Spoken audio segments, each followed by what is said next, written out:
welcome to another episode of Triumph and Tiaras. I am your hostess, Suzanne Proxa, business strategist and coach for female entrepreneurs who are purpose-driven and looking to make a major impact in the world. This podcast is my passion and is intended to showcase women who have overcome obstacles to hopefully inspire and empower all of you to do the same. And now on with the episode. Hello everyone and welcome to another episode of Triumph and Tiaras. I am Suzanne Proxa, your host, and I am here today with Nicole Tatlock, and she is a web designer and developer, brand strategist, business coach, and writer, plus a single mother at 17 where she had to overcome depression. And I will let her tell her own story. Welcome, Nicole. Thank you so much for having me. I am super excited to be here. And yes, my story, my mom always told me that your story is one that most people cry over. And every time I've told it, there's usually a few non-dry eyes in a room. No. So my love and passion started with writing when I was in the 8th grade. I spent my freshman through junior year of high school on the yearbook staff, newspaper staff, writing. I decided that my major would be communications. I loved writing. I loved talking.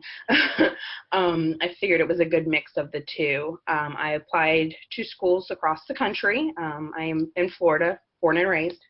And I had gotten a lot of scholarships and acceptance letters to high schools or to colleges throughout my junior year and senior year in high school. I was top 10 of my class, actively involved in a number of activities, worked nearly a full-time job.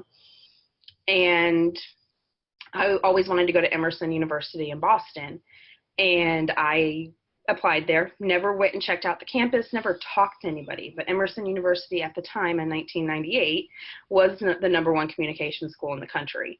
I got my acceptance letter to Emerson University along with a full academic scholarship my senior year in high school. And it was actually just before Thanksgiving. And 3 weeks later, I had to decline my acceptance as I stood and stared at a positive pregnancy test. Oh, wow. I gave up everything. I spent the next 6 months severely depressed. I don't know how I made it even to school because what was the point? Everything I worked for, I had just thrown away. So I was extremely depressed. I did a lot of writing, journaling, a lot of anger at myself. I journaled through my daughter's birth. She was 7.5 weeks early. Spent nearly 3 weeks in NICU. I was there every day, but I was there writing. When I would have to wait outside, I would write. So I spent a lot of time writing, but I knew that I had to care for this life, and I knew I couldn't do it flipping burgers at McDonald's. I knew I had to do something, and I just didn't give up. I kept pushing, even though I was depressed, even though I really just wanted nothing out of life, because what was my point? I'd worked for everything and had it taken away. Who's to say it wasn't going to happen again? Well, it did happen again. I got married, had another daughter, and about 3 years after I got married, I was handling emotional abuse, control, and my kids were seeing it. And when your 5-year-old daughter tells you it doesn't matter what you want, mommy, you're always going to do what daddy wants you to do, I did not think it was okay for my daughter to have that opinion of a man. I left. I moved back in with my parents, and I changed a lot of things. I realized that I can control my future. I can control my life. I didn't know how I was going to support my kids, but I started designing websites for nonprofit organizations. A couple $100 here and there was just something that gave me some money to buy diapers for my youngest and clothes for my oldest. And it grew exponentially, and it grew extremely fast. I tried to balance life, social life, business, kids, all while living at home with my parents. um, and I did very well. I built a 7-figure empire in 3 years. I was making very good money. I had no wants, needs that I couldn't take care of, but I sacrificed myself. I had totally lost myself over the course of the previous 6-7 years between losing my scholarship and becoming a single mom at 17, getting divorced. I didn't know who I was. I got into another bad relationship, got married again. um, and he actually cost me a good part of my fortune. He cost me a good part of everything I had made before I'd even met him. I didn't know what I was doing. I was making horrible decisions, and I was still just battling depression. Sometimes it'd be really, really bad. Sometimes it'd be really, really good. And sometimes I tell myself, no, you got this. This is what you're supposed to be doing. You're fine. But deep down, I knew it just wasn't me. So again, I got divorced, lost everything else I even had in my divorce. I think I might have had enough money to move into my own place and try and start all over again for the third time at that point. Not long after that, I met a great guy that I knew from high school. Come to find out, he wasn't the great guy from high school.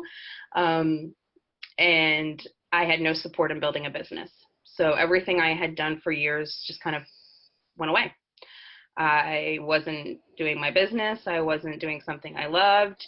I didn't at that point even know what I loved. I struggled greatly through that marriage, eventually realizing that you have to have your control. You have to control your happiness. You and you alone are the only one who can do that. So divorce number 3, and no business to fall back on, no anything. I had to basically start all over again for the 4th time. And luckily, I did have supportive parents who would encourage me, but sometimes it just wasn't enough. I had to be my own encourager. So I started all over again. I got a house. I started my business again. This time I wanted to focus on helping people, helping business owners who were having the same obstacles, who were struggling with that self-identity amongst being a business owner and a mom and a wife and everything else that goes in between it. I wanted to show that it didn't matter what you've done in the past. It doesn't matter where you are now. What happens is what direction you take tomorrow. So 2 years ago, I launched Nikkicole, your Biz Bestie. I still do some of my web and graphic design. I still do my branding, but I do majority of coaching and business support, helping other female business owners to really capture who they are. I found myself. I found who I am and what I really wanted to be doing with my life. My relationships with my friends, my family, my kids. I do have a boyfriend. I have told him that don't even think about marriage because it's not happening. I will not go through it again. But, you know, I have been able to find who I was, and I was able to do so through everything that I struggled with. For 20 years, almost 20 years, I wanted to write a book.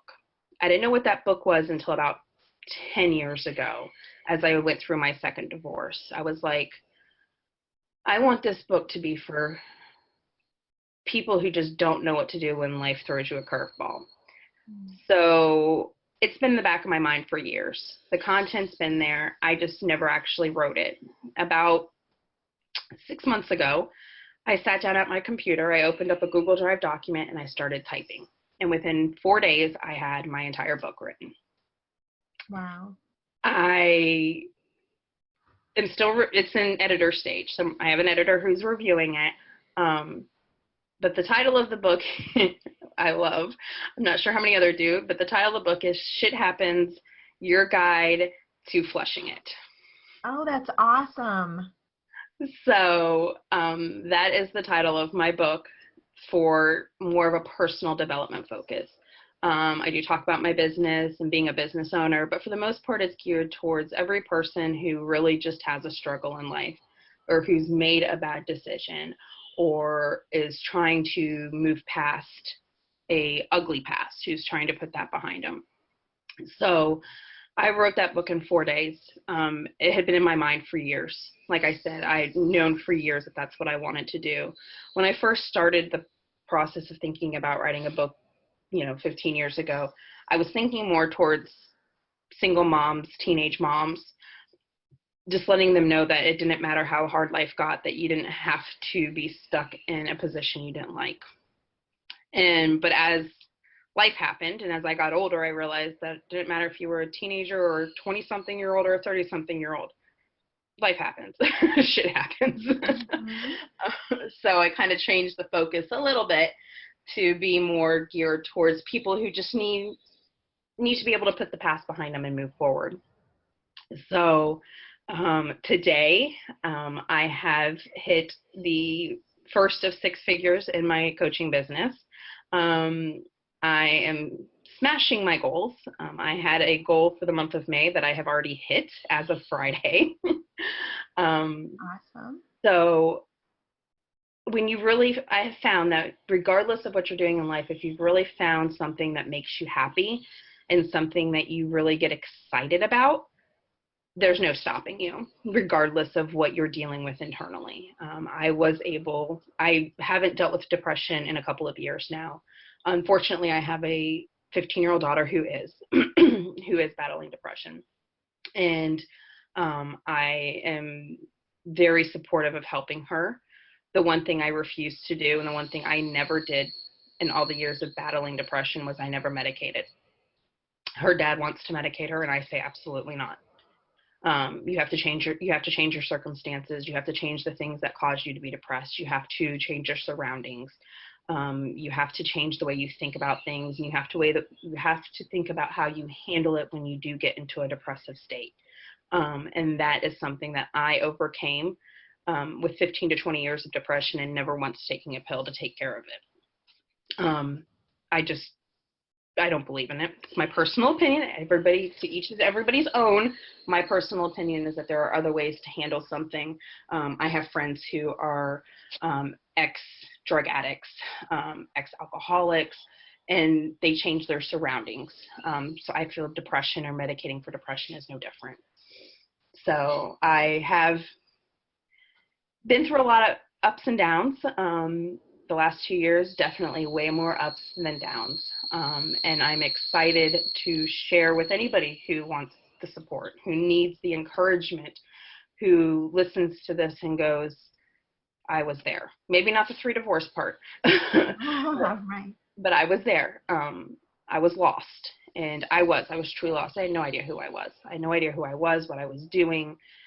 It just wasn't me. And it definitely wasn't the vision of a life I planned when I was a kid. It's not the white picket fence with 2 puppies running around the yard and 2.5 kids.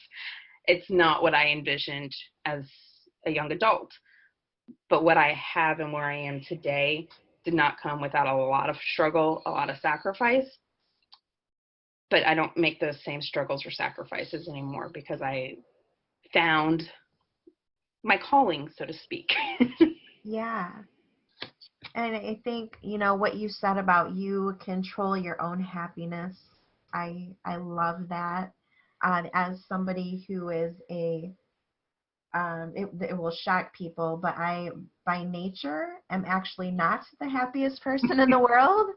I've had to work at it the last 3 years, and so I agree with you wholeheartedly on that one, that that is within your control. And I love how you talked about having to be your own encourager. I think that a lot of times people think, if they don't have that support system, they're just completely out of luck. And it's not true. I mean, I'm one of those people, if anybody's listened to the first episode, whose support system has definitely been lacking. Mm-hmm. And I know I cheer myself on every day. How about you? I every day I cheer myself up. I wake up. I have never been a morning person, ever. I'm a night owl to the core. But the last probably 6 months, I have completely changed that. I am now a morning person. And it's because I told myself I was. I would go to bed at night and I'd be like, you're going to wake up at this time and you're going to be energized and you're going to have a great day. And I would wake up in the morning and I'd tell myself the same thing. You're energized, you're ready to go, you're going to have a fantastic day. It doesn't matter what time the clock says. And every day I encouraged and cheered myself. So every time when something good would happen, I'd be like, yes, great day. Things are going good, and you have to. I'd pour myself a glass of wine and I'd cheer a picture of myself on the wall. I'd be like, cheers. Yeah. Because you have to encourage yourself, because if you don't encourage yourself, who's going to encourage you? You might have somebody. My mom is my biggest encourager. When I finally built my NicoleTatlock.com book for website for my writing, her response was, it's about time. She's been my biggest encourager for years. But there's certain things you can't call mom and go, Mom, I really need your encouragement on this. Right. There's just some things you can't do. So you have to encourage yourself. And, it's it's something that takes a little bit of work to get to that point. You have to work a little bit harder when you don't have that support system, but it's not impossible. And you do have to understand that this is what I want. It doesn't matter what the guy sleeping on the bed next to me wants. It doesn't matter what mom and dad at their house 5 hours away want. It doesn't matter what my kids want. What matters is what I want, because at the end of the day, if I'm not happy and things aren't going good for me, my kid's out of luck. Mm-hmm. My kid's the one who pays the price. I don't know how many other moms out there are that way, but if I've had a bad day, everybody's had a bad day.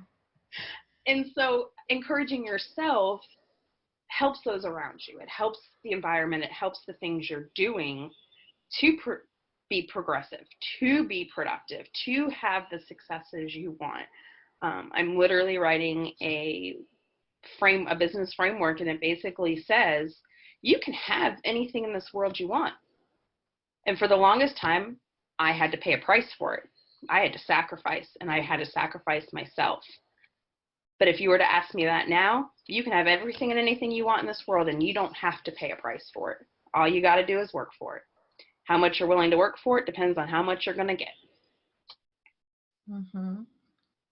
I think, it's interesting you talked about how your daughter's dealing with depression now and not medicating and things like that. And I think, a lot of people know I'm a certified health coach, and I am all about holistic methods and working through things, etc. And I think that sometimes people think if they can't do medications for whatever reason, that there's just no hope. And I know for myself, for my own depression, which sometimes is actually quite severe, I'm really in the same mindset as you. I mean, I have done everything. I think I was diagnosed back when I was a kid. Mm-hmm.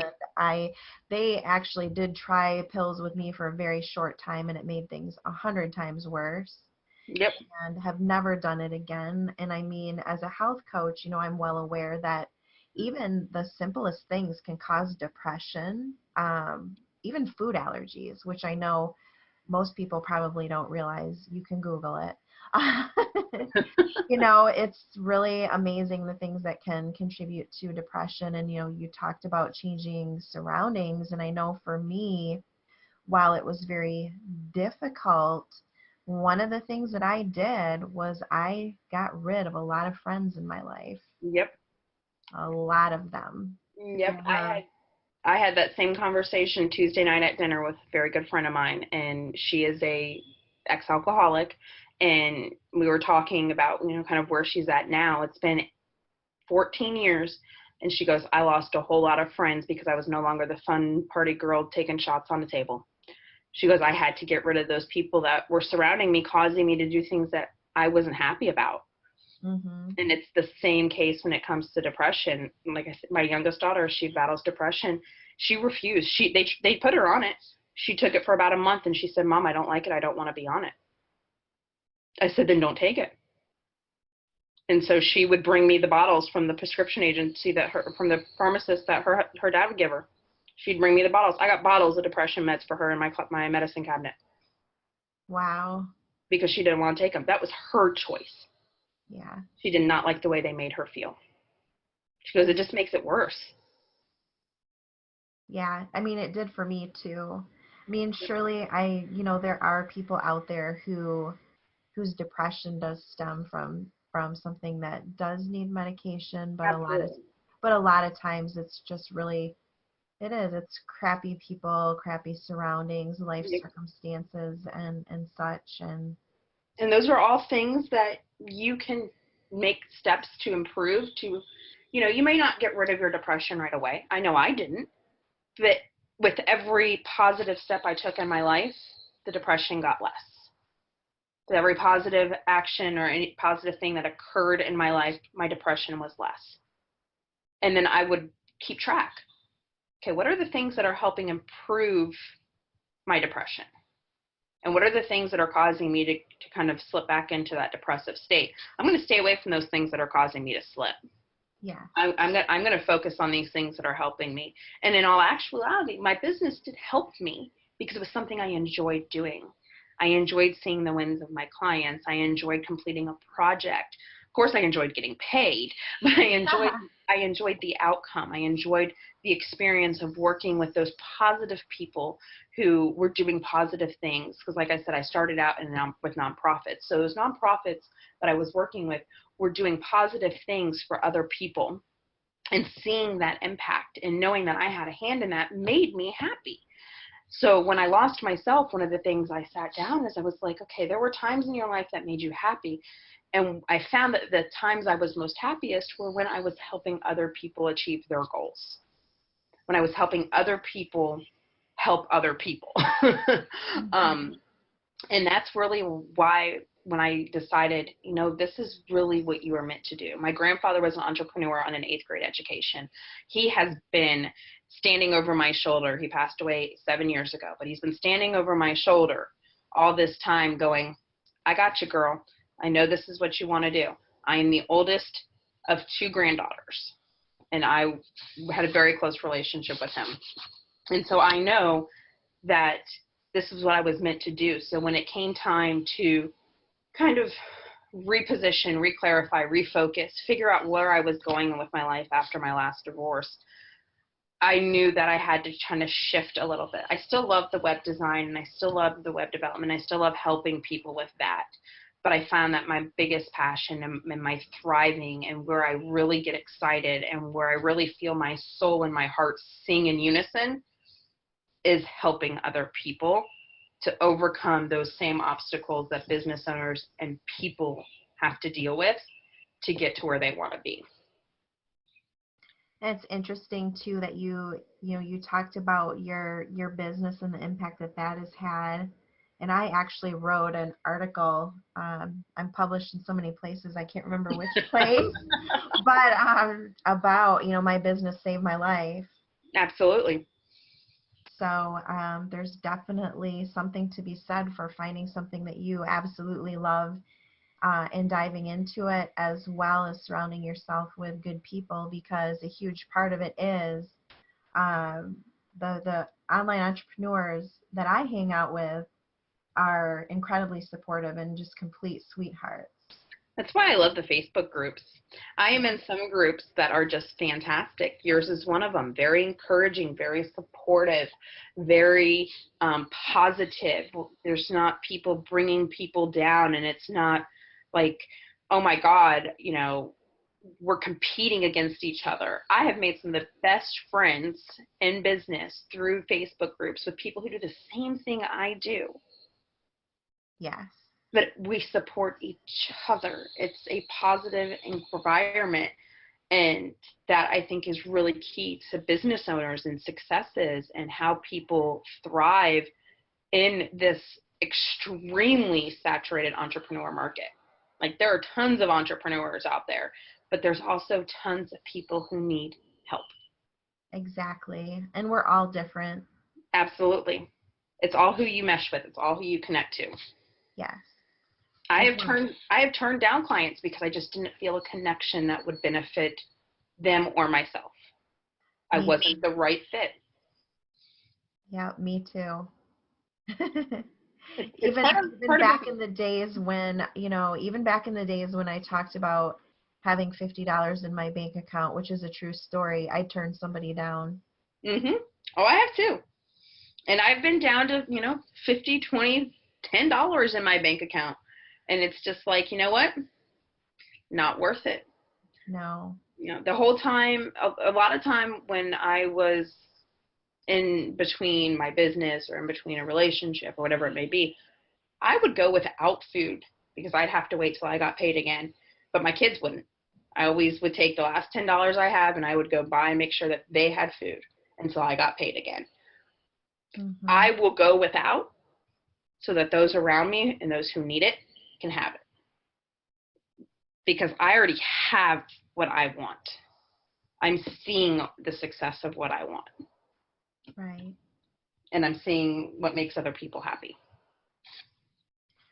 So let's talk about, if because I always like to leave people with some tips and some actionables. Absolutely. If there is somebody out there who is listening, who is dealing with depression, and, certainly I know that there are people in my audience who are trying to start businesses, run businesses while dealing with depression, and, some of that comes from the challenges of business, and the lack of support from family is right at the top of the list when you ask. Oh, yeah. What is your advice for those people to help them, keep going? Because clearly their missions are amazing.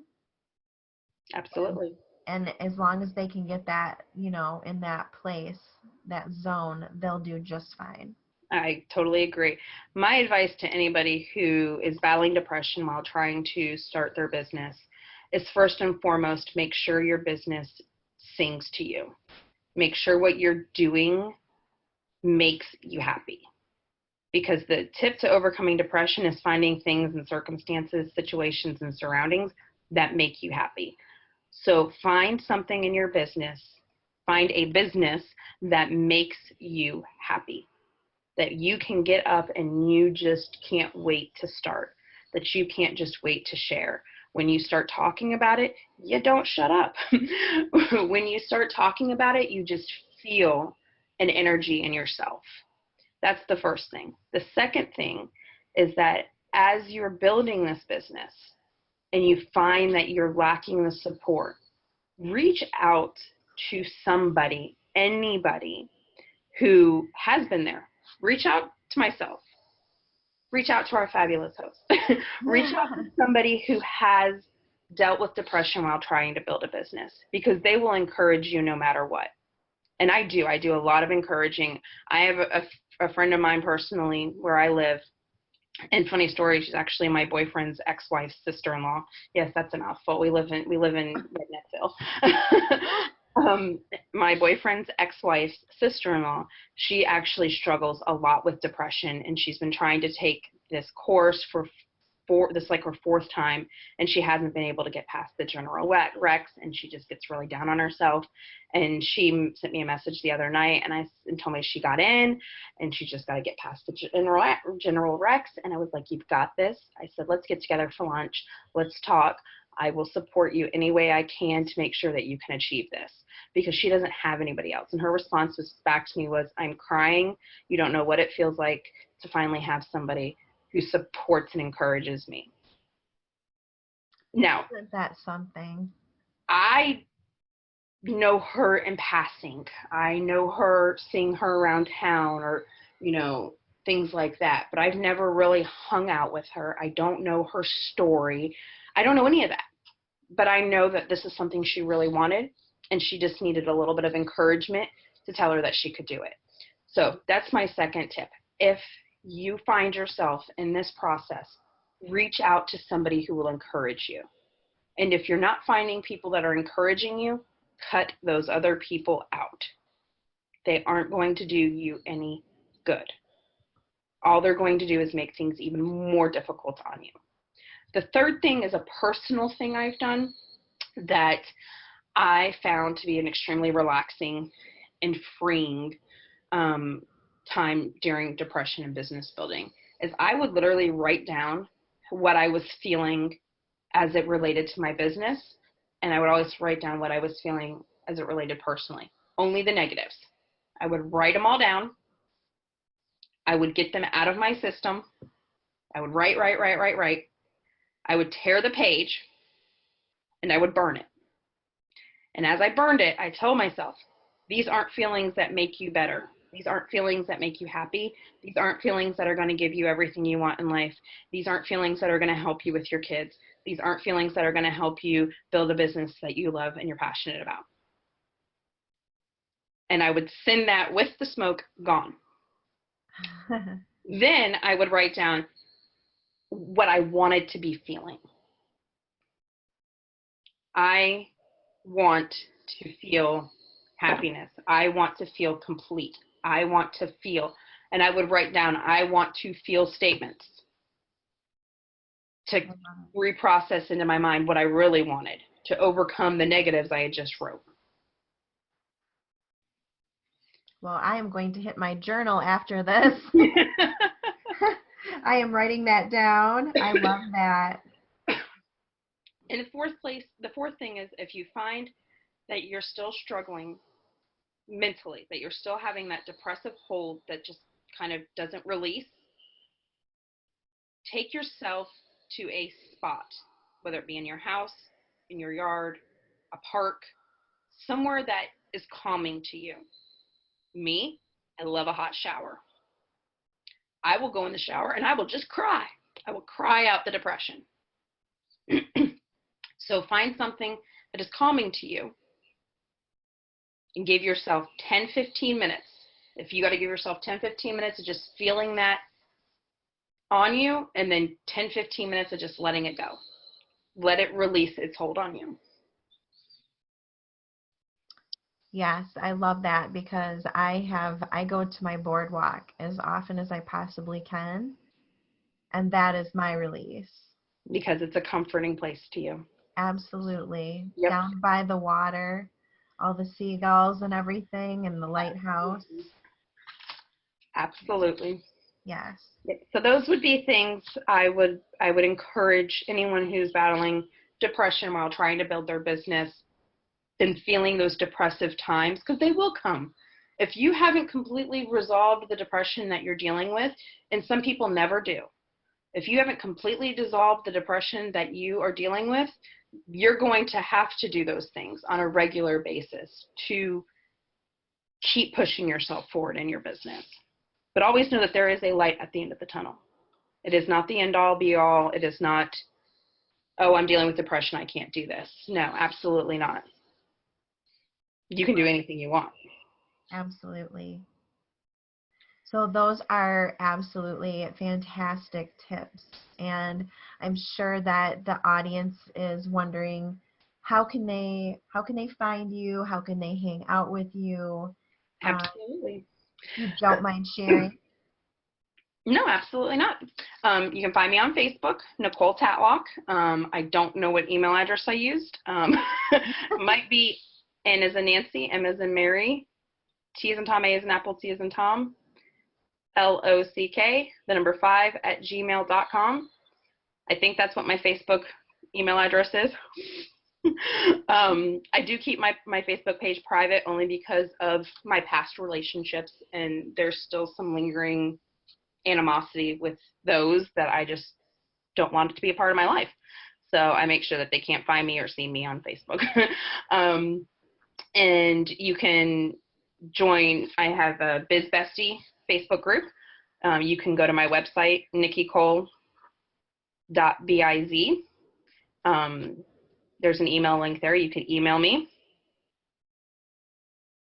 I'm on Skype under Nikkicole. I don't think there's a whole lot of Nickicoles out there. That was my nickname in high school. All my friends called me Nikkicole. Now it makes sense. Yep, Nikki and Nicole. So that's how I came up with that name. So yes, my Facebook group, my Facebook page, my website, my personal Facebook page. Feel free to send me a friend request. I'm happy to link up with you guys and communicate and build those relationships that can help encourage and empower you, because at the end of the day, that's what it's all about. Fantastic. Well, thank you so much for being on the show today. Thank you for having me. Definitely some good nuggets for people, and I know definitely that there are things that will be helpful for my audience. So I'm super excited for them to get to listen.